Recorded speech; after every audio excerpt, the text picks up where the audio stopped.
समुद्र मंथन केवल एक पौराणिक घटना नहीं, बल्कि सृष्टि, चेतना और मानव स्वभाव का गहन प्रतीक है। क्षीर सागर के शांत विस्तार में जब देवताओं और असुरों ने अमृत की कामना से मंथन का संकल्प लिया, तब ये केवल अमरत्व की खोज नहीं थी, ये शक्ति, धैर्य, सहयोग, लालसा और अंतर्द्वंद की परीक्षा भी थी। मंदराचल पर्वत मथानी बना, वासुकी नाग रस्सी और क्षीर सागर वो आधार जहां समस्त संभावनाएं सुप्त थीं। ये दृश्य बताता है कि महान उपलब्धियां तब जन्म लेती हैं जब विपरीत शक्तियां भी एक लक्ष्य के लिए एकत्र होती हैं। देवता और असुर दोनों की आकांक्षाएं भिन्न थीं, पर उद्देश्य एक था।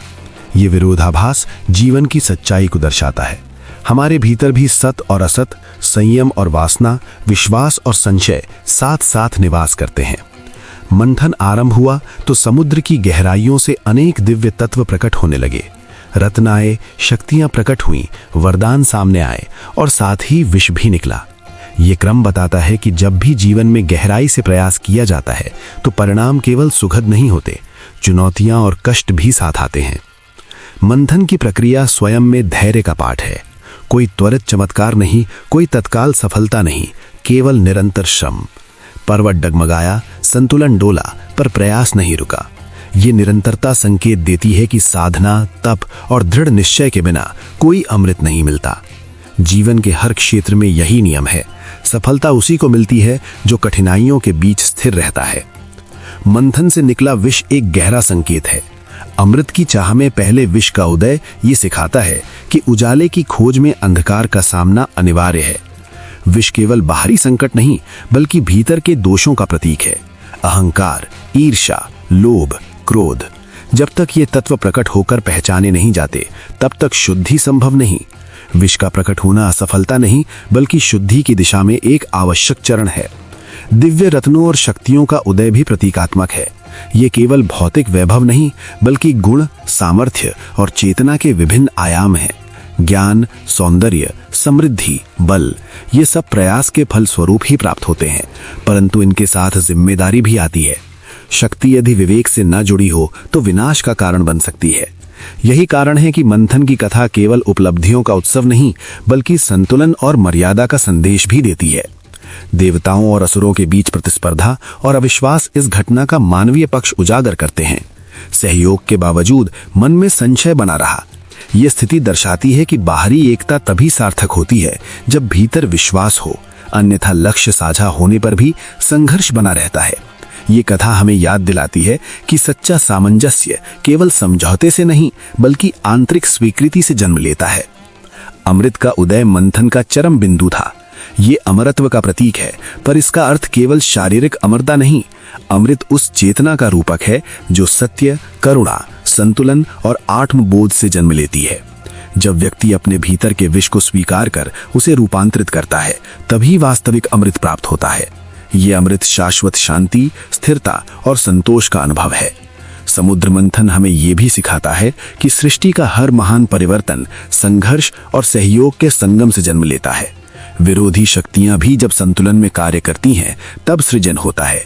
जीवन में भी यही सत्य लागू होता है। विपरीत परिस्थितियां बाधा नहीं, बल्कि विकास के साधन बन सकती हैं यदि दृष्टिकोण सकारात्मक हो। ये कथा अंततः एक आंतरिक यात्रा का प्रतीक है। क्षीर सागर हमारे मन की गहराई है, मंदिराचल हमारा संकल्प, वासुकी हमारी ऊर्जा, विष हमारे दोष और अमृत हमारा आत्मबोध। मंथन वो प्रक्रिया है जिसमें व्यक्ति स्वयं को पहचानता, परखता और परिवर्तित करता है। ये यात्रा सरल नहीं, पर फल अमूल्य है। समुद्र मंथन का संदेश कालातीत है। ये हमें धैर्य, प्रयास, संतुलन और आत्मनिरीक्षण का महत्व बताता है। ये याद दिलाता है कि जीवन का अमृत बाहरी उपलब्धियों में नहीं, बल्कि भीतर की शुद्धि और जागरूकता में छिपा है। जब मनुष्य अपने भीतर मंथन करता है, तभी सच्ची शक्ति, सच्चा ज्ञान और सच्ची शांति प्रकट होती है। इस प्रकार समुद्र मंथन केवल देव असुर की कथा नहीं, बल्कि हर मनुष्य की कहानी है। एक सतत प्रयास, एक अंतर्द्वंद्व, एक शुद्धि और अंततः एक जागरण। यही इसका शाश्वत अर्थ और अमर संदेश है। दीर्घ मंथन की अनवरत गति के बाद वो क्षण आया जिसकी प्रतीक्षा में देव और असुर दोनों युगों से थमे हुए थे। क्षीर सागर की लहरों में एक अद्भुत कंपन उठा। मानो स्वयं सृष्टि की धड़कन तेज हो गई हो। उसी दिव्य तरंग से एक तेजस्वी आभा उदित हुई। आभा धीरे धीरे आकार लेने लगी और उसके मध्य प्रकट हुए धन्वंतरी, शांत, गंभीर और अलौकिक प्रकाश से दीप्त। उनके कर कमलों में सुशोभित था वो अमूल्य पात्र जिसके लिए ये विराट प्रयास किया गया था, अमृत कलश। कलश का दर्शन होते ही दिशाओं में जैसे एक मौन विस्फोट हुआ। असुरों की आंखों में आकांक्षा की ज्वाला भड़क उठी।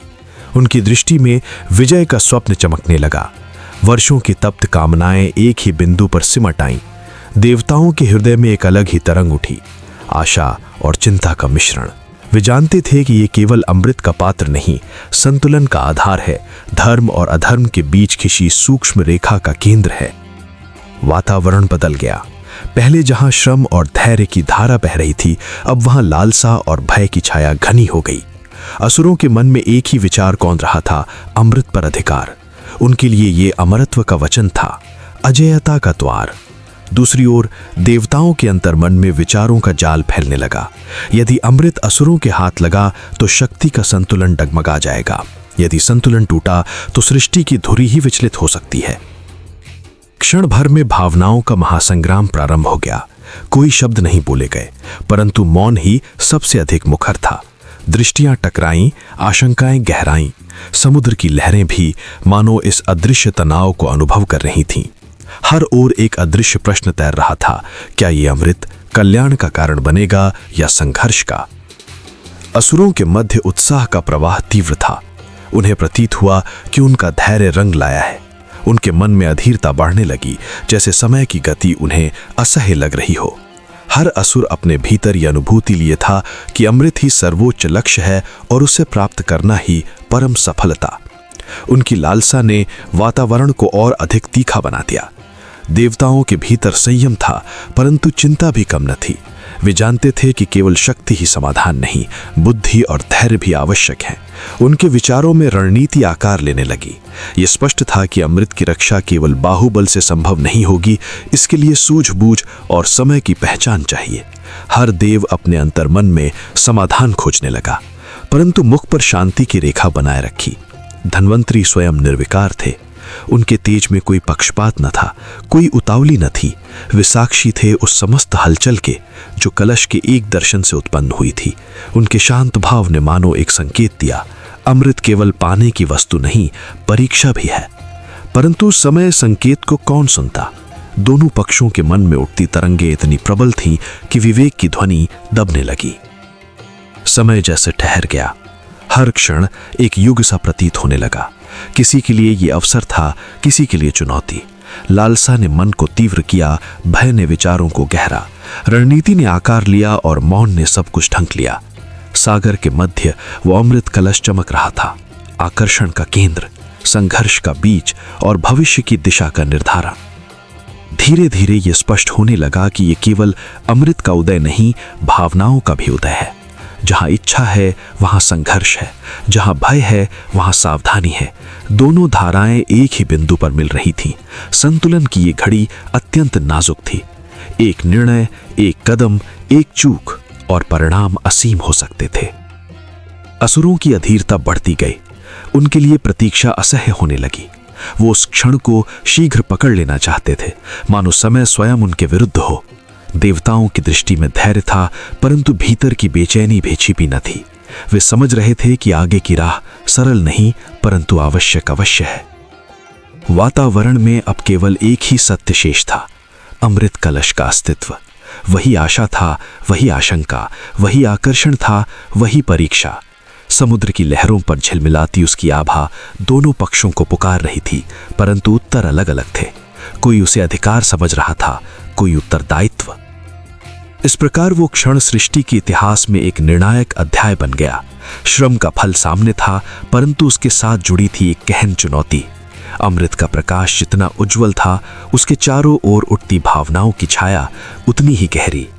आगे क्या होगा ये समय के गर्भ में था, परंतु इतना निश्चित था कि ये घटना केवल एक पात्र के प्रकट होने की नहीं, बल्कि नियति की दिशा बदलने की भूमिका थी।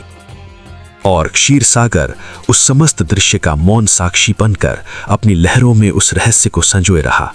अमृत का मूल्य केवल उसकी शक्ति में नहीं, बल्कि उसे पाने की पात्रता में है। मोहिनी रूप केवल एक कथा नहीं, बल्कि दिव्य लीला का अद्भुत संकेत है। जब भगवान ने मोहिनी रूप धारण किया, तब वो केवल सौंदर्य का प्रदर्शन नहीं था, बल्कि धर्म और संतुलन की रक्षा का एक सूक्ष्म उपाय था।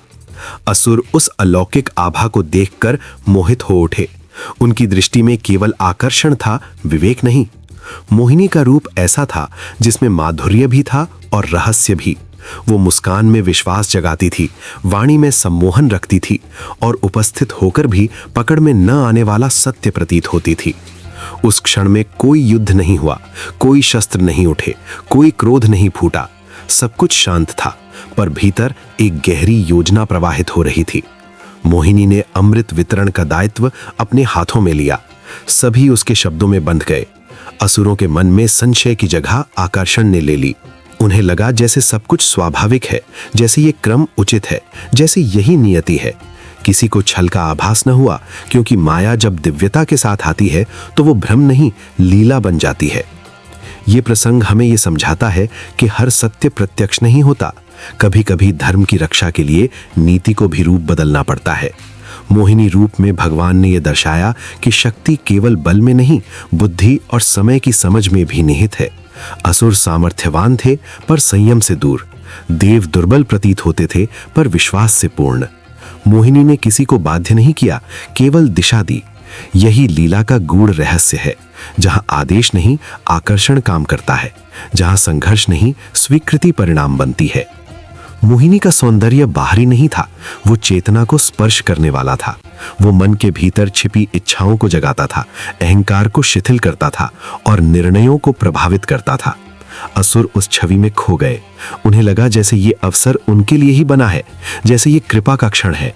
परंतु लीला का प्रवाह किसी एक पक्ष के लिए नहीं, समष्टि के संतुलन के लिए होता है।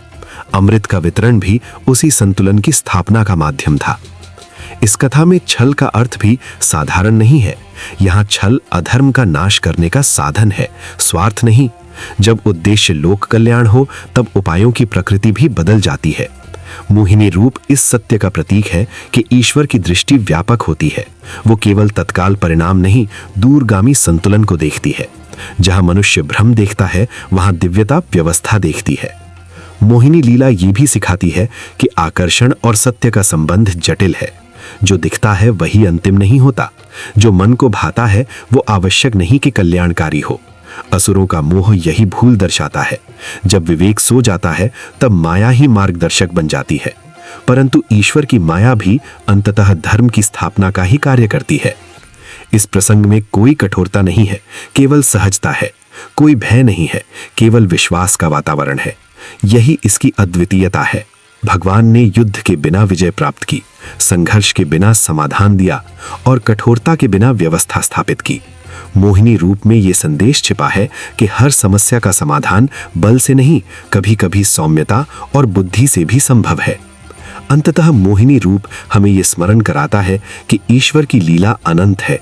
वो रूप बदलती है पर उद्देश्य नहीं, वो मार्ग बदलती है पर सत्य नहीं।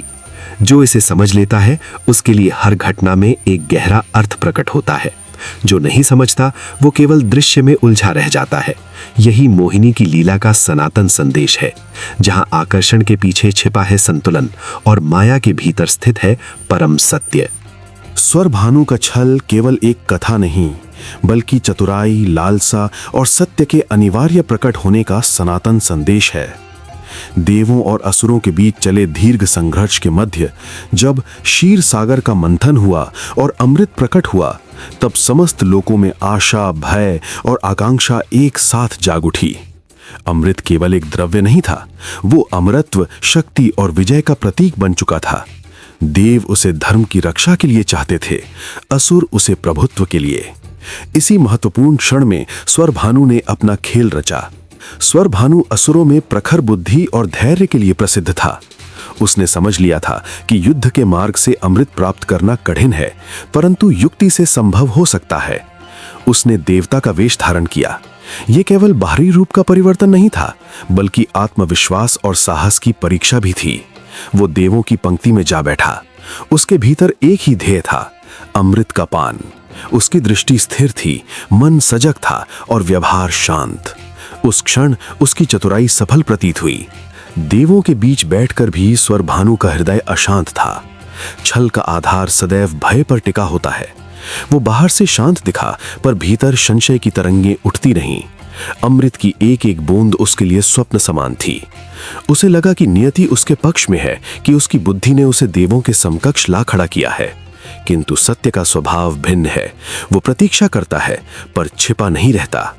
जब अमृत वितरण प्रारंभ हुआ, तब प्रत्येक देव के चेहरे पर संतोष और श्रद्धा छलक रही थी। अमृत का क्षण देवों के लिए वरदान था, असुरों के लिए चुनौती। स्वरभानु ने अवसर को थाम लिया। जैसे ही अमृत उसके समीप आया, उसने उसे ग्रहण किया। वो क्षण उसकी आकांक्षा की पराकाष्ठा था। उसे प्रतीत हुआ कि उसने भाग्य को पराजित कर दिया, कि छल ने धर्म पर विजय पा ली। परंतु ब्रह्मांड का संतुलन केवल चतुराई से नहीं दिखता। सूर्य और चंद्र, जो सदा साक्षी रहते हैं, स्वरभानु के रूप में छिपे असुर को पहचान गए। सत्य की दृष्टि बाहरी वेश से भ्रमित नहीं होती। उन्होंने संकेत किया। उस एक संकेत ने स्वरभानु की समस्त योजना को उजागर कर दिया। छल का जाल क्षण भर में टूट गया। देवों के मध्य बैठा वो असुर अब अपने वास्तविक स्वरूप में प्रकट हो चुका था। विष्णु का चक्र चला। ये दंड मात्र नहीं था, बल्कि व्यवस्था की पुनर्स्थापना थी। स्वरभानु का मस्तक धड़ से पृथक हुआ। अमृत की बूंद उसके कंठ से आगे न बढ़ सकी। यही उस कथा का निर्णायक बिंदु है। छल से प्राप्त वस्तु स्थायी नहीं होती। सत्य के स्पर्श से मिथ्या का अंत निश्चित है। किंतु कथा यहीं समाप्त नहीं होती। अमृत का स्पर्श हो चुका था। स्वरभानु का मस्तक जीवित रहा। वो राहु कहलाया और धड़ केतु। ये परिवर्तन दैवी व्यवस्था का प्रतीक है। कर्म का फल अनिवार्य है, पर अस्तित्व का स्वरूप बदल सकता है। राहु और केतु ग्रह बनकर आकाश में स्थित हुए, मानो ब्रह्मांड स्वयं उस घटना को स्मरण रखे। राहु की कथा केवल दंड की कथा नहीं, बल्कि चेतावनी भी है। वो स्मरण कराती है कि बुद्धि यदि धर्म से विच्छिन्न हो जाए तो विनाश का कारण बनती है। छल की विजय क्षणिक होती है, सत्य की स्थायी। स्वरभानु ने युक्ति अपनाई, पर उसका उद्देश्य स्वार्थपूर्ण था। यही उसकी पराजय का मूल बना। इस प्रसंग में देव और असुर केवल पात्र नहीं, बल्कि मानव मन के प्रतीक हैं। देवत्व सत्य, संयम और संतुलन का प्रतिनिधित्व करता है। असुरत्व लालसा, अधैर्य और स्वार्थ का। स्वरभानु का छल उस अंतर्द्वंद्व का दर्पण है, जो प्रत्येक हृदय में चलता है। जब इच्छा विवेक पर हावी होती है, तब मनुष्य भी स्वरभानु के समान मार्ग चुन सकता है। सत्य का स्वभाव अद्भुत है। वो शोर नहीं करता, परंतु प्रभावी होता है। सूर्य और चंद्र का संकेत ये दर्शाता है कि ब्रह्मांड में कुछ भी अदृश्य नहीं। हर कर्म, हर विचार, हर युक्ति किसी न किसी स्तर पर साक्षी के समक्ष है। यही कारण है कि छल का अंत निश्चित है। स्वरभानु का प्रसंग ये भी सिखाता है कि बाहरी रूप परिवर्तन से वास्तविकता नहीं बदलती। वेश बदल सकता है, पर स्वभाव नहीं। असत्य चाहे जितना सज धज कराए, सत्य की पहचान से बच नहीं सकता। यही सनातन नियम है। अमृत की कामना स्वाभाविक थी। अमरत्व का आकर्षण प्रबल होता है, किंतु साधन की शुद्धता ही फल की स्थिरता सुनिश्चित करती है। देवों ने प्रतीक्षा, संयम और विधि का पालन किया। स्वरभानु ने अधैर्य और छल का मार्ग चुना। परिणाम स्पष्ट हुआ। राहु और केतु का अस्तित्व भी उस घटना का शाश्वत प्रतीक है। ग्रहण के समय सूर्य और चंद्र का आच्छादन मानो उस शत्रुता और स्मृति का संकेत देता है, जो उस छल के कारण उत्पन्न हुई। ये दृश्य ब्रह्मांडीय कथा को निरंतर दोहराता है। सत्य और असत्य का संघर्ष अनवरत है। स्वरभानु का छल अंततः एक गहन शिक्षा बनकर उभरता है। वो बताता है कि बुद्धि महान है, पर दिशा उससे भी महान। चतुराई उपयोगी है, पर उद्देश्य पवित्र होना चाहिए, अन्यथा वही चतुराई पतन का कारण बनती है। इस कथा में दंड है, करुणा है, परिवर्तन है और संदेश है। स्वरभानु असुर था, पर उसकी कथा मनुष्य के लिए है। वो चेताती है कि छल से प्राप्त उपलब्धि कभी शांति नहीं देती। सत्य का मार्ग कठिन हो सकता है, पर अंततः स्थायी और कल्याणकारी होता है। यही स्वरभानु के छल का सार है। क्षणिक विजय, अनिवार्य उद्घाटन और सत्य की अंतिम प्रतिष्ठा। सनातन परंपरा इसी प्रकार कथाओं के माध्यम से जीवन के नियमों को सरल शब्दों में प्रकट करती है, ताकि हर युग, हर मन और हर परिस्थिति में मनुष्य विवेक को न भूले। सभा का वातावरण गंभीर था, पर भीतर एक अदृश्य हलचल चल रही थी। अमृत वितरण का दिव्य क्षण अपने चरम पर था। देवताओं और असुरों की पंक्तियां व्यवस्थित थीं। प्रत्येक ने अपने मन में आशा, उत्सुकता और स्वार्थ का मिश्रण संजो रखा था। उस पवित्र व्यवस्था के मध्य एक छाया, एक मौन छल, एक सूक्ष्म भेद उपस्थित था। स्वरभानु।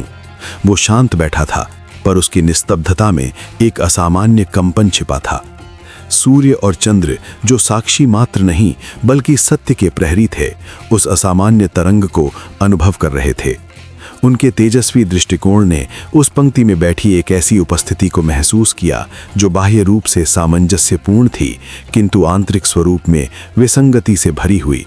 ये केवल रूप का प्रश्न नहीं था, ये ऊर्जा का अंतर था, भाव का विचलन था, सत्य की धारा में एक कृत्रिम प्रवाह था। क्षण भर के लिए समय जैसे ठहर गया। सूर्य का प्रकाश स्थिर हुआ, चंद्र की शीतलता विचार मग्न हुई। दोनों के मध्य एक मौन संवाद हुआ, शब्दहीन पर स्पष्ट। उन्होंने उस असत्य की पहचान कर ली थी। स्वरभानु का आवरण उनके ज्ञान के सम्मुख टिक न सका। वो देवों के बीच बैठा था, पर उसका अस्तित्व उस व्यवस्था का अंग नहीं था। उनकी दृष्टि में कोई द्वेष नहीं था, केवल कर्तव्य की गंभीरता थी। सत्य को छिपने देना उनके स्वभाव के विपरीत था, परंतु उस पवित्र सभा में कोई कोलाहल, कोई अव्यवस्था उत्पन्न करना भी अनुचित था। इसलिए संकेत का मार्ग चुना गया, सूक्ष्म, संतुलित और निर्णायक। सूर्य की किरणों ने दिशा बदली, चंद्र की आभा में हल्की कंपन हुई। ये एक संकेत था, एक चेतावनी, एक जागृति का आह्वान। मोहिनी, जो स्वयं संतुलन और न्याय का प्रतीक थी, उस संकेत को अनदेखा नहीं कर सकती थी। उसकी चेतना, जो समस्त व्यवस्था के स्पंदनों से जुड़ी थी, तुरंत सजग हुई। मोहिनी की दृष्टि सभा पर विचरित हुई। प्रत्येक चेहरा, प्रत्येक भाव, प्रत्येक ऊर्जा उसके अंतर मन में प्रतिबिंबित हुई, और तभी वो विसंगति उसके ध्यान में आई। स्वरभानु की निस्तब्धता अब सामान्य न रही, उसकी उपस्थिति अब छाया के समान स्पष्ट थी। सत्य का क्षण आ पहुंचा था। मौन की परतें हटने लगी, छल का आवरण कांप उठा। सभा में उपस्थित दिव्यता ने जैसे स्वयं सत्य की मांग की। कोई शब्द नहीं बोले गए, पर वातावरण में प्रश्न गूंज उठा, कौन है ये जो व्यवस्था के मध्य असत्य का बीज बो रहा है? स्वरभानु का आत्मविश्वास डगमगाया। उसके भीतर छिपा भय उसकी स्थिरता को भंग करने लगा। सत्य के प्रकाश के सामने असत्य का साहस क्षीण होने लगा। वो क्षण अब टलने वाला नहीं था। और फिर वो हुआ जिसका अनुमान किसी ने स्पष्ट रूप से नहीं किया था, परंतु जिसकी संभावना सदा विद्यमान थी। सत्य उजागर हुआ। सभा में एक सूक्ष्म तरंग उठी। आश्चर्य ने स्वर ग्रहण किया। देवताओं के मन में विस्मय, असुरों के हृदय में असंतोष, और समस्त वातावरण में एक तीव्र प्रश्न उपस्थित हुआ। ये कैसे संभव हुआ? ये किसका साहस? ये किसका अधिकार? भावनाओं का प्रवाह तीव्र हुआ। क्रोध की ज्वाला, न्याय की पुकार और व्यवस्था की रक्षा का संकल्प सब एक साथ जाग उठे। परंतु इस उथल पुथल के मध्य भी एक गहरी शांति उपस्थित थी, सत्य की शांति।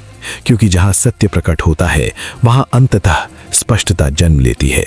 सभा का प्रत्येक सदस्य उस घटना का साक्षी था, पर उससे भी अधिक वो उस सिद्धांत का साक्षी था जो सदा अटल रहता है। असत्य चाहे कितना ही सूक्ष्म क्यों ना हो, सत्य की दृष्टि से छिप नहीं सकता। सूर्य और चंद्र स्थिर थे। उनका कर्तव्य पूर्ण हुआ था।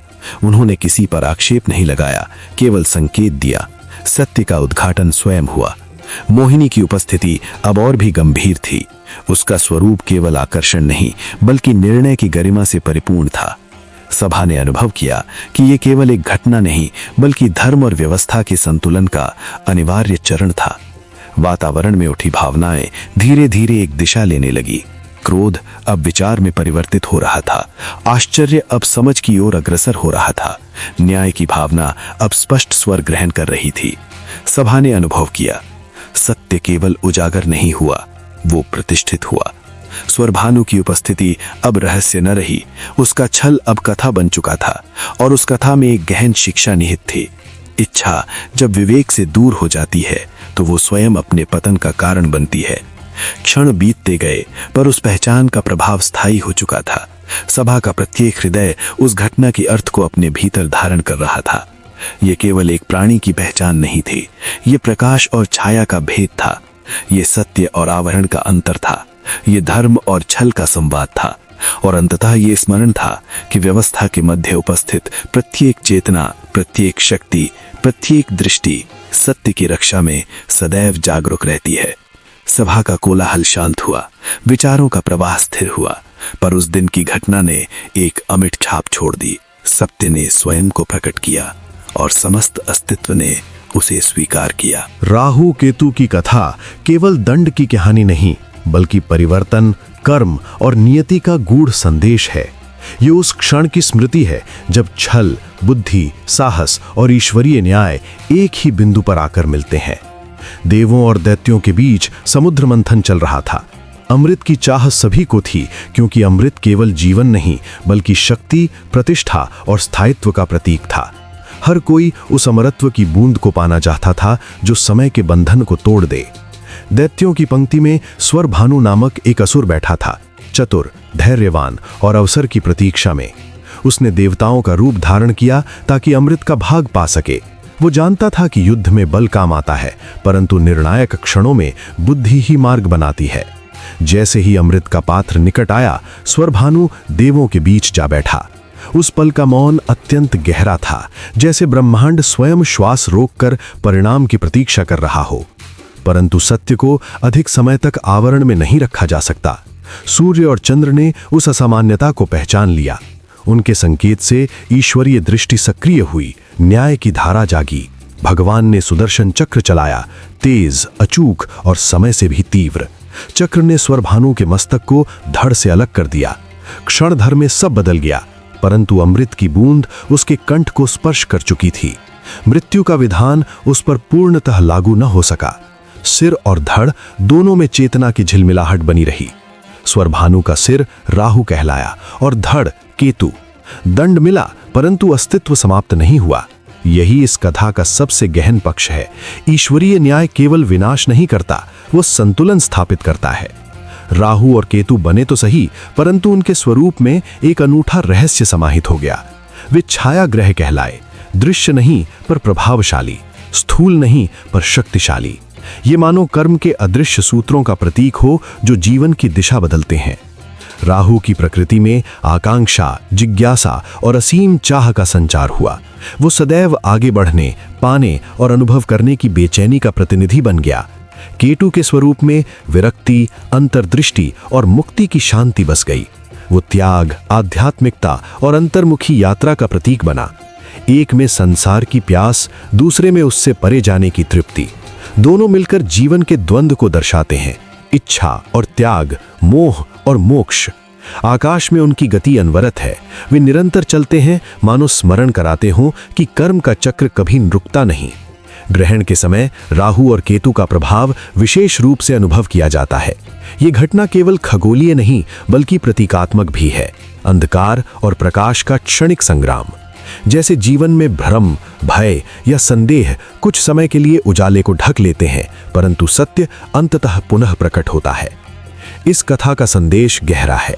छल से प्राप्त वस्तु स्थायी नहीं होती, परंतु हर कर्म का परिणाम अवश्य होता है। स्वरभानु ने अमृत पाने का प्रयास किया। वो प्रयास साहसी था, परंतु अधर्मपूर्ण। दंड मिला, किंतु उसके अस्तित्व को एक नई भूमिका भी मिली। ये दर्शाता है कि ब्रह्मांड में कुछ भी निरर्थक नहीं।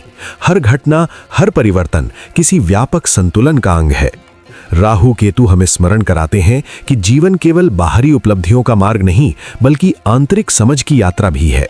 आकांक्षा आवश्यक है, परंतु विवेक के बिना वो बंधन बन सकती है। त्याग महान है, परंतु उद्देश्यहीन हो तो वो शून्यता में बदल सकता है। संतुलन ही सार है। यही संतुलन सृष्टि का नियम है और यही इस कथा का शाश्वत सत्य। इस प्रकार राहु और केतु की उत्पत्ति केवल एक पौराणिक प्रसंग नहीं बल्कि चेतना का दर्पण है, जहां दंड में भी शिक्षा है, विभाजन में भी अर्थ है और परिवर्तन में भी एक दिव्य योजना। राहु केतु की छाया आज भी आकाश में चलती है, मानो हर युग से कहती हो, कर्म करो, सत्य के साथ चलो, क्योंकि न्याय का चक्र सदैव गतिमान है। प्रतिशोध की वो अग्नि जो एक बार मन में प्रज्वलित हो जाए, समय के प्रवाह से भी सहज शांत नहीं होती। राहु के अंतर मन में भी ऐसी ही ज्वाला धवक रही थी, मौन, गहन और अड़िग। उसके संकल्प में उतावलापन नहीं था, परंतु शिथिलता भी नहीं थी। वो प्रतीक्षा करना जानता था और वही प्रतीक्षा उसके प्रतिशोध का सबसे बड़ा आधार बन गई। आकाश के अनंत विस्तार में विचरते हुए राहु ने स्वयं को धैर्य का प्रतीक बना लिया। वो निरंतर गतिमान रहा, पर भीतर स्थिर। उसकी यात्रा किसी दिशा की खोज नहीं, बल्कि समय की प्रतीक्षा थी। हर क्षण, हर पल, हर परिवर्तन उसके लिए एक संकेत जैसा था। वो देखता, समझता, पर प्रकट नहीं होता। उसका मौन ही उसकी शक्ति बन गया। सूर्य का प्रकाश जब समस्त दिशाओं को आलोकित करता, राहु की स्मृति और प्रखर होठ थी। चंद्र की शीतलता जब जगत को शांति देती, उसके भीतर की ज्वाला और तीव्र हो जाती। ये विरोधाभास ही उसके अस्तित्व का सत्य था। बाह्य जगत में उजास, भीतर प्रतिशोध का अंधकार। पर वो विचलित नहीं हुआ। उसने अपनी भावना को समय के साथ संयमित रखना सीखा। समय बीतता गया, युग परिवर्तित होते गए, पर राहु का संकल्प अपरिवर्तित रहा। वो नित्य आकाशी पथों पर विचरता, मानो प्रत्येक गति में धैर्य की साधना कर रहा हो। उसके लिए प्रतीक्षा कोई दुर्बलता नहीं, बल्कि सामर्थ्य थी। वो जानता था कि उतावली प्रतिज्ञाएं क्षणभंगुर होती हैं, पर धैर्य से रचे संकल्प अमर हो जाते हैं। राहु की दृष्टि सदैव जागरूक रही। वो अवसर को पहचानने की कला में निपुण होता गया। प्रत्येक परिवर्तन, प्रत्येक संयोग, प्रत्येक लय उसके लिए एक संदेश बनता। वो समझता था कि प्रतिशोध केवल क्रोध का परिणाम नहीं, बल्कि धैर्य, समय और संकल्प का संगम है। इसलिए उसने अपने मन को स्थिर रखा, विचारों को संयमित रखा और उद्देश्य को अटल। उसकी यात्रा रहस्यमयी थी। कोई उसका पथ नहीं जानता था, कोई उसकी गति नहीं समझता था। वो छाया की भांति उपस्थित, पर अदृश्य। उसकी उपस्थिति का आभास होता, पर स्वरूप का बोध नहीं। यही रहस्य उसे और प्रबल बनाता। प्रकाश और अंधकार के इस अनवरत खेल में राहु स्वयं एक प्रतीक बन गया। उस धैर्य का जो प्रतीक्षा में शक्ति खोजता है, उस संकल्प का जो समय से पराजित नहीं होता, और उस प्रतिज्ञा का जो मौन में भी जीवित रहती है। राहु का मन कभी कभी स्मृतियों के जाल में उलझता, पर वो स्वयं को पुनः संयत कर लेता। वो जानता था कि स्मृति को क्रोध में बदलना सरल है, पर उसे धैर्य में रूपांतरित करना ही वास्तविक शक्ति है। उसने अपने भीतर की अग्नि को नियंत्रित रखा, ताकि वो समय आने पर ही प्रकट हो। उसकी प्रतीक्षा केवल एक घटना के लिए नहीं थी, बल्कि उस क्षण के लिए थी जहां उसका संकल्प पूर्ण अर्थ पा सके। वो जानता था कि समय का अपना विधान है, अपनी लय है, अपनी गति है। इसलिए उसने समय से संघर्ष नहीं किया, बल्कि उसे स्वीकार किया। आकाश के नीरव विस्तार में उसका विचरण निरंतर चलता रहा। वो न थका न रुका। उसकी गति में स्थिरता थी और स्थिरता में दृढ़ता। वो प्रतीक्षा करता रहा, पर हर क्षण सजग रहा। धीरे धीरे उसकी पहचान स्वयं आकाश की कथा बन गई। उसका अस्तित्व प्रतिशोध से अधिक धैर्य का दर्पण बन गया। वो केवल वैर का प्रतीक नहीं रहा, बल्कि उस अटलता का उदाहरण बन गया जहां संकल्प समय से भी विशाल हो जाता है। राहु का मौन बहुत कुछ कहता था। उसमें अधीरता नहीं, केवल विश्वास था। विश्वास की प्रत्येक प्रतिज्ञा का एक नियत क्षण होता है। विश्वास के धैर्य ही सबसे बड़ी विजय है, और विश्वास की प्रतीक्षा स्वयं एक साधना है। युगों तक चलता ये मौन संकल्प, ये अदृश्य यात्रा, ये रहस्यमयी प्रतीक्षा सब मिलकर राहु की कथा का सार बन गए। वो न प्रकट हुआ, न विचलित हुआ। वो केवल समय के साथ चलता रहा, अपने उद्देश्य के साथ स्थिर रहा। आकाश में जब भी प्रकाश और अंधकार का अद्भुत संगम होता, मानो राहु का मौन स्मरण हो उठता। उसकी कथा किसी शब्द में सीमित नहीं, किसी घटना में बंधी नहीं। वो एक भाव है, एक प्रतीक है, एक निरंतर प्रवाहित संकल्प। प्रतिशोध की वो ज्वाला जो उसके भीतर प्रज्वलित थी, समय के साथ बुझी नहीं, बल्कि और संयत, और गहन और स्थिर हो गई। वो प्रतीक्षा करता रहा, पर उसकी प्रतीक्षा में दुर्बलता नहीं, केवल दृढ़ता थी।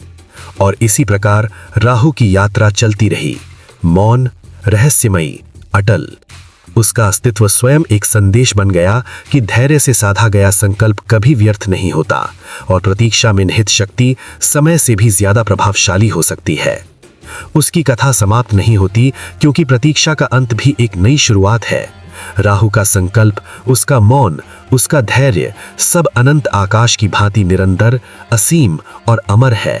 मान्यता कहती है कि आकाश में जब अंधकार का एक अदृश्य स्पर्श फैलता है, जब प्रकाश क्षण भर के लिए थम सा जाता है, तब राहु की स्मृति जाग उठती है। ये वही राहु है जिसने समय की धारा में प्रतिशोध, प्रतीक्षा और नियति का एक अनोखा अध्याय जोड़ा। कथा का भाव ये नहीं कि कोई सचमुच किसी को निकलता है, बल्कि ये कि प्रकृति के रहस्यों को समझने के लिए मनुष्य ने प्रतीकों का सहारा लिया। ग्रहण इसी प्रतीक चेतना का एक शांत, गूढ़ और चिंतनशील रूप है। ग्रहण का क्षण आता है तो आकाश में एक विचित्र निस्तब्धता उतरती है। सूर्य हो या चंद्र, उनका तेज जैसे किसी अनदेखी छाया से ढक जाता है। इस दृश्य में भय कम, आश्चर्य अधिक है, शोर कम, मौन अधिक है। यही मौन कथा को अर्थ देता है। राहु का ग्रसने का प्रयास एक स्मरण है। हर उजाले के पीछे छाया है, हर स्थिरता के पीछे परिवर्तन।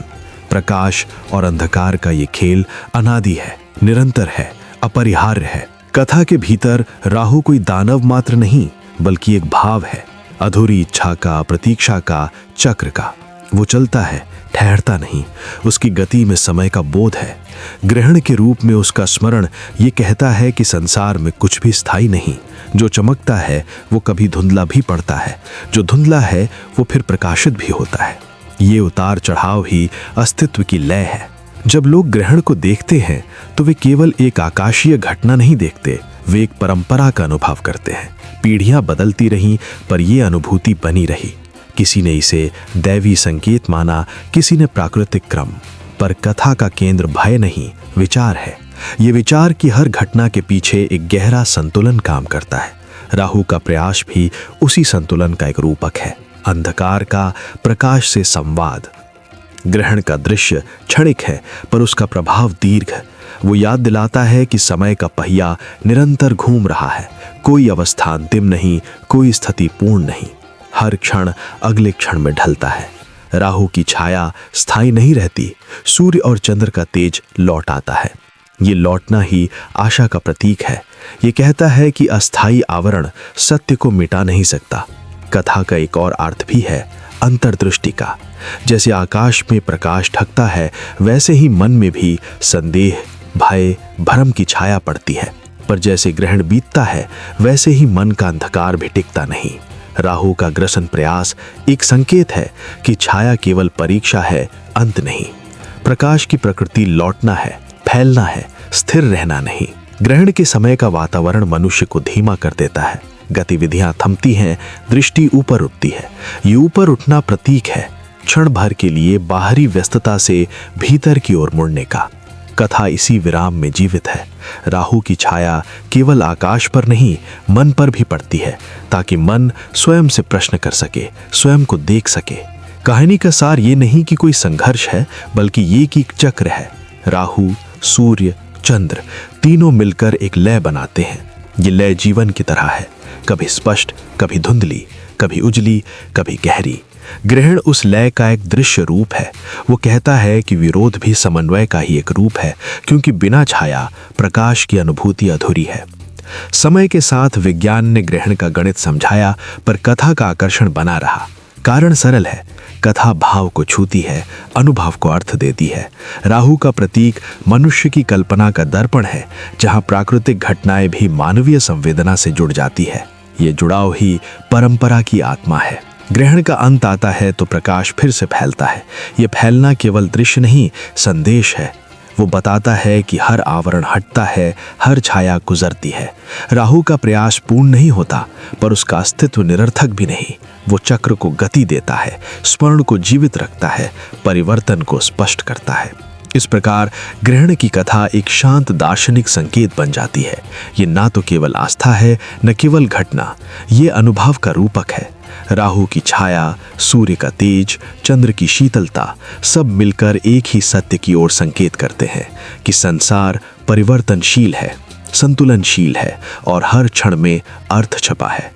ग्रहण इसलिए रहस्य नहीं, आमंत्रण है देखने का, सोचने का, समझने का। यह क्षण कहता है कि प्रकृति का हर दृश्य एक संवाद है, हर परिवर्तन एक शिक्षा। राहु की कथा इस संवाद को शब्द देती है ताकि मनुष्य आकाश को केवल आंखों से नहीं अंतर्मन से भी देख सके, और अंततः जब प्रकाश पूरी तरह लौट आता है तो कथा एक मृदु मुस्कान छोड़ जाती है। छाया आई गई, उजाला ढका फिर प्रकट हुआ। यही चक्र जीवन का भी है, यही ग्रहण का भी है, यही कथा का भी है। समय का चक्र कभी थमता नहीं। आकाश के विस्तृत विस्तार में जब राहु अपनी छाया फैलाता है तब क्षण भर के लिए ऐसा प्रतीत होता है मानो प्रकाश पर पर्दा पड़ गया हो। सूर्य की दीप्ति मंद पड़ती है, चंद्र का शीतल तेज धुंधला हो जाता है और धरती पर एक अनकहा सा विराम उतर आता है। पर यह विराम स्थायी नहीं होता, क्योंकि प्रकृति का नियम है, हर आवरण के पीछे पुनः उदय की संभावना छिपी रहती है।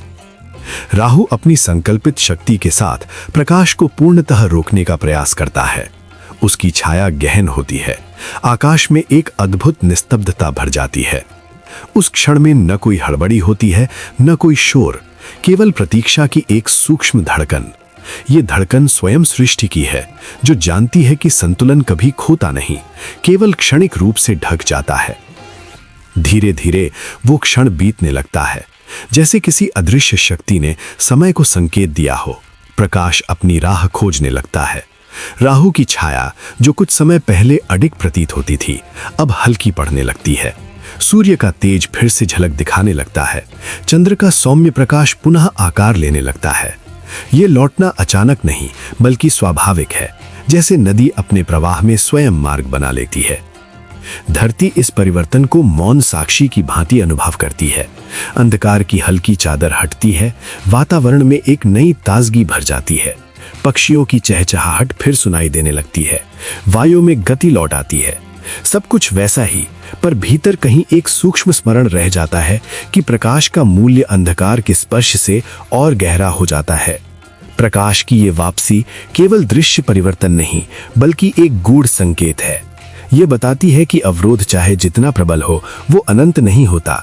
राहु की छाया अपनी मर्यादा में बंधी है, उसे भी समय के नियमों का पालन करना पड़ता है, और यही नियम सुनिश्चित करता है कि सूर्य और चंद्र अपनी दीप्ति के साथ पुनः प्रकट हों। इस घटना में संघर्ष की अनुभूति नहीं, बल्कि संतुलन का सौंदर्य है। अंधकार यह शत्रु नहीं, बल्कि एक क्षणिक अवस्था है जो प्रकाश को और उज्जवल बना देती है। जैसे रात्रि के बाद प्रातः का आगमन, वैसे ही ग्रहण के पश्चात प्रकाश का उदय, स्वाभाविक, शाश्वत और आश्वस्त करने वाला। जब सूर्य पुनः अपनी किरणें फैलाता है, तब वे पहले से अधिक अर्थपूर्ण लगती है। जब चंद्र अपनी शीतलता लौटाता है, तब वो पहले से अधिक शांत प्रतीत होता है। ये अनुभव सृष्टि के प्रत्येक अंश में एक सूक्ष्म आनंद भर देता है, मानो संतुलन ने स्वयं को पुनः स्थापित कर लिया हो। राहु भी इस चक्र का एक अंग है। उसका प्रयास, उसकी छाया और उसका हटना सब मिलकर उस व्यापक व्यवस्था का हिस्सा बनते हैं, जहां हर शक्ति की अपनी भूमिका है। कोई भी स्थायी विजेता या पराजित नहीं, केवल परिवर्तन और निरंतरता का अद्भुत नृत्य। प्रकाश की वापसी एक स्मरण है कि जीवन में भी अनेक ग्रहण आते हैं। संदेह, बाधाएं और क्षणिक अंधकार सब अपनी मर्यादा में बंधे होते हैं। धैर्य और समय के साथ संतुलन पुनः लौटता है, जैसे आकाश में लौटता है सूर्य और चंद्र का तेज। और इस प्रकार आकाश फिर से उज्जवल हो उठता है। अंधकार का आवरण विलीन हो जाता है, प्रकाश अपनी पूर्णता में फैल जाता है। सृष्टि अपनी लय में लौट आती है और संतुलन का शाश्वत सत्य पुनः स्पष्ट हो जाता है। प्रकाश कभी नष्ट नहीं होता, वो केवल प्रतीक्षा करता है अपनी पुनः अभिव्यक्ति की। ये कथा एक सरल परंतु गहन सत्य का बोध कराती है। सत्य स्थायी है, जबकि छल केवल क्षणिक छाया। जीवन के विस्तृत आकाश में अनेक घटनाएं घटती हैं, अनेक पात्र आते जाते हैं, परंतु वही तत्व टिकता है जो शुद्ध, न्यायपूर्ण और धैर्य से युक्त हो। असत्य कुछ समय के लिए आकर्षक प्रतीत हो सकता है, वो भ्रम की चमक से मन को मोहित कर सकता है, पर उसकी नींव दुर्बल होती है। सत्य का मार्ग कभी कभी कठिन और धैर्य की परीक्षा लेने वाला अवश्य होता है, पर उसकी जड़ें गहरी होती हैं और वही स्थायित्व का आधार बनती हैं। मानव स्वभाव अक्सर त्वरित लाभ, आसान मार्ग और बाहरी सफलता की ओर आकर्षित होता है। छल इसी आकर्षण का परिणाम है, एक ऐसा उपाय जो शीघ्र फल देने का भ्रम पैदा करता है। किंतु छल का स्वभाव स्थिर नहीं होता। वो अपने भीतर असंतुलन और अशांति का बीज लेकर चलता है। असत्य से प्राप्त उपलब्धि में संतोष का अभाव रहता है, क्योंकि भीतर कहीं न कहीं मन जानता है कि जो प्राप्त हुआ है वो स्थायी नहीं। सत्य के विपरीत छल का प्रभाव समय के साथ क्षीण होता जाता है और अंततः उसका भ्रम स्वयं टूट जाता है। कथा ये भी सिखाती है कि धैर्य केवल प्रतीक्षा का नाम नहीं, बल्कि विश्वास का स्वरूप है। धैर्य वो शक्ति है जो व्यक्ति को परिस्थितियों के उतार चढ़ाव में संतुलित रखती है। जब मार्ग अस्पष्ट हो, जब परिणाम अनिश्चित हो, तब धैर्य ही वो दीपक बनता है जो आगे बढ़ने का साहस देता है। अधैर्य अक्सर निर्णयों को विचलित करता है, जबकि धैर्य दृष्टि को स्पष्ट करता है। धैर्यवान व्यक्ति समय की गति को समझता है। वो जानता है कि हर संघर्ष का अंत होता है और हर प्रयास का फल उचित समय पर प्रकट होता है। धर्म का अर्थ केवल आचार या परंपरा तक सीमित नहीं, बल्कि वो आंतरिक नैतिकता और संतुलन का प्रतीक है। धर्म वो दिशा है जो व्यक्ति को न्याय, करुणा और सत्य के साथ जोड़ती है। जब व्यक्ति धर्म के पथ पर चलता है, तब उसके निर्णय केवल व्यक्तिगत लाभ से प्रेरित नहीं होते, बल्कि व्यापक हित और नैतिक संतुलन से निर्देशित होते हैं। धर्म का मार्ग कभी कभी कठिन प्रतीत हो सकता है, पर उसमें स्थिरता और आत्मिक शांति का अनुभव निहित होता है। यही कारण है कि धर्म और सत्य अंततः विजय दिलाते हैं, क्योंकि वे अस्तित्व के मूल सिद्धांतों के अनुरूप होते हैं। ग्रहण की उपमा इस संदेश को और भी स्पष्ट करती है। ग्रहण, चाहे वो किसी भी रूप में हो, प्रकाश के अस्थायी आवरण का प्रतीक है। वो ये स्मरण कराता है कि अंधकार स्थायी नहीं होता। प्रकाश का अस्तित्व स्वाभाविक है और अंधकार केवल एक क्षणिक अवस्था। जीवन में भी ऐसे ही अनेक ग्रहण आते हैं। संदेह, भय, बाधाएं, भ्रम, ये अवस्थाएं व्यक्ति के आत्मविश्वास को ढक सकती हैं, परंतु उनका प्रभाव सीमित होता है। यदि व्यक्ति अपने भीतर के प्रकाश, अपने सत्य और धैर्य को बनाए रखे, तो हर ग्रहण अंततः समाप्त होता है। ये विचार मनुष्य को आशा और स्थिरता प्रदान करता है। जब कठिनाइयां सामने हो, तब ये समझ कि अंधकार अस्थायी है, मन को दृढ़ बनाती है। संघर्ष का समय व्यक्ति की आंतरिक शक्ति को जागृत करता है। ये वही क्षण होते हैं जब धैर्य, विश्वास और सत्य की परीक्षा होती है। जो व्यक्ति इन मूल्यों को थामे रखता है, वो परिस्थितियों से पराजित नहीं होता, बल्कि उनसे सीखकर और अधिक परिपक्व बनता है। कथा का एक अन्य संकेत यह है कि बाहरी घटनाएं चाहे जैसी हों, आंतरिक स्थिरता सबसे महत्वपूर्ण है। छल और असत्य बाहरी परिस्थितियों को प्रभावित कर सकते हैं, पर वे आंतरिक संतुलन को भंग करते हैं। सत्य, इसके विपरीत, व्यक्ति के भीतर शांति और स्पष्टता उत्पन्न करता है। यही आंतरिक शांति व्यक्ति को दीर्घकालिक संतोष और आत्मविश्वास प्रदान करती है। सत्य का चयन केवल नैतिक निर्णय नहीं, बल्कि आत्मिक कल्याण का मार्ग भी है। जीवन के विविध अनुभव ये सिद्ध करते हैं कि समय सबसे बड़ा निर्णायक है। जो आज अत्यंत महत्वपूर्ण प्रतीत होता है, वो कल महत्वहीन हो सकता है। जो आज कठिन और चुनौतीपूर्ण लगता है, वही भविष्य में शक्ति और प्रेरणा का स्रोत बन सकता है। सत्य और धैर्य समय के साथ और अधिक प्रबल होते जाते हैं, जबकि छल और असत्य धीरे धीरे अपना प्रभाव खो देते हैं। ये समय का स्वाभाविक न्याय है। अंततः ये संदेश मनुष्य को एक सरल दिशा देता है कि सत्य को अपनाओ, धैर्य को साधो और धर्म के पथ पर विश्वास रखो। जीवन में आने वाले हर ग्रहण को एक अस्थायी परीक्षा समझो। जब मन विचलित हो, तब स्मरण करो कि प्रकाश सदैव उपस्थित है, भले ही वो कुछ समय के लिए ढका हुआ क्यों न लगे। हर अंधकार का अंत निश्चित है और हर सत्य अंततः प्रकट होता है। इस प्रकार कथा केवल एक घटना या प्रसंग का वर्णन नहीं, बल्कि जीवन दर्शन का सार प्रस्तुत करती है। यह सिखाती है कि स्थायित्व बाहरी उपलब्धियों में नहीं, बल्कि आंतरिक मूल्यों में है। सत्य, धैर्य और धर्म, यही वे स्तंभ हैं जो व्यक्ति को हर परिस्थिति में संतुलित, दृढ़ और अंततः विजयी बनाते हैं। ग्रहण की तरह हर बाधा भी अस्थायी है और प्रकाश की तरह सत्य भी अनंत।